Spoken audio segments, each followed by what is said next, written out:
What is going on, young preacher? My name is Benji, and I'm so excited that you're watching another episode of Dear Young Preacher.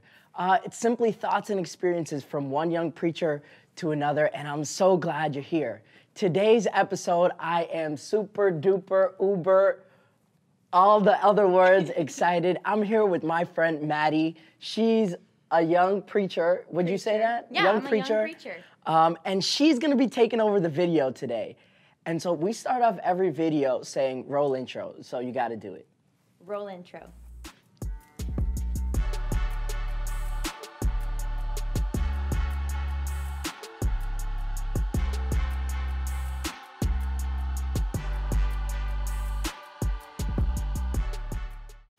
Dear young preacher, or more specifically, dear young female preacher.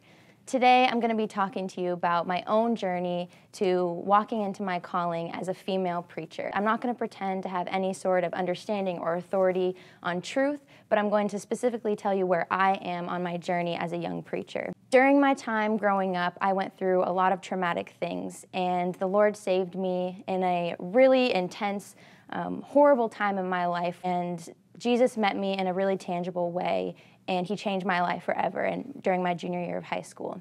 After that time, the Lord started to develop a story in my heart. And once I came to college, I had people, mentors, friends, a Christian community that came around me to empower me to tell my story. And then I met the church. And I had professors and mentors and friends telling me on one hand that you have a story that's powerful, that's gonna impact people, that's gonna bring glory to God.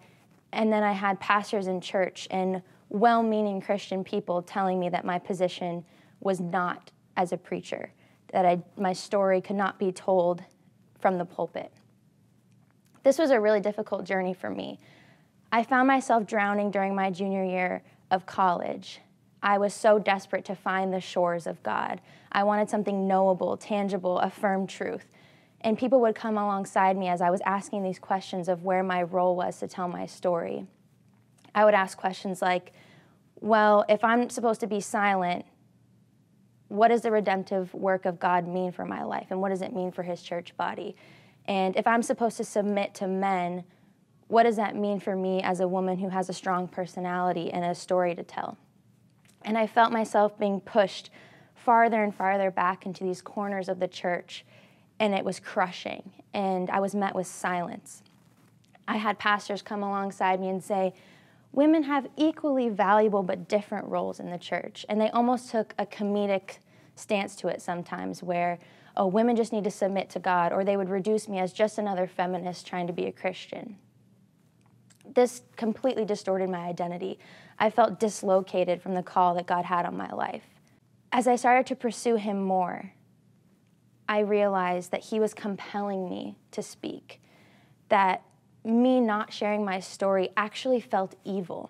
There was one moment in my journey towards truth where I was literally on my knees before the Lord, and I asked him that I don't care what he wants from me, that if he wants me to put duct tape over my mouth and to never speak again, that I would, that I was simply concerned with obeying him and being inside of his will.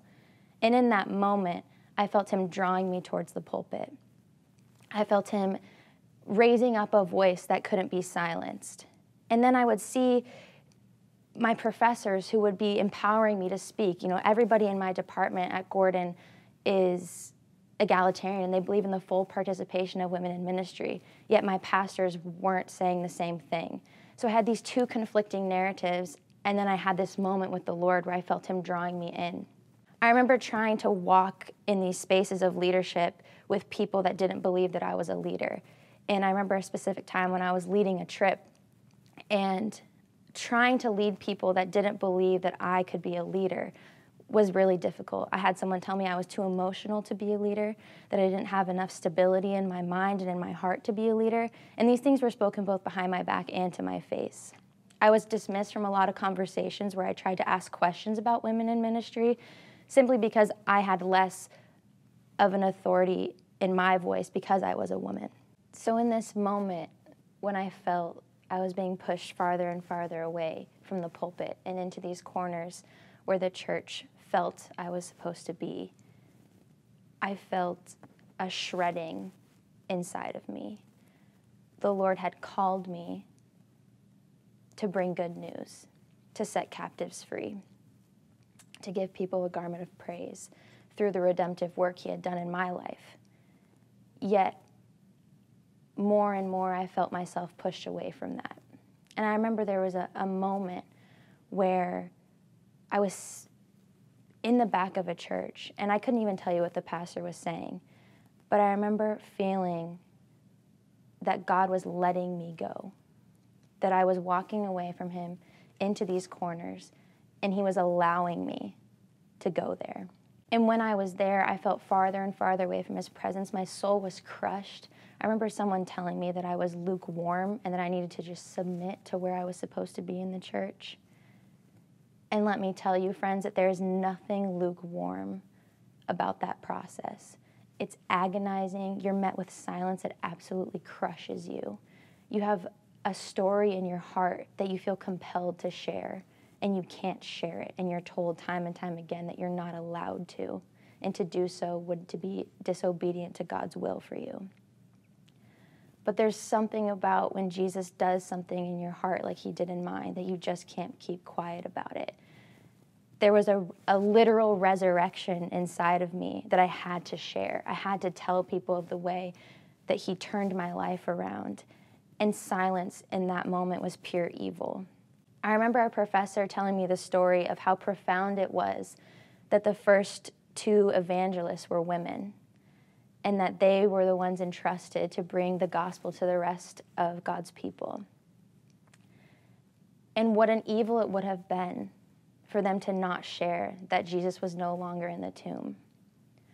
I had spent most of my life running around dead things, being crushed by dead things, being hurt by things of this world.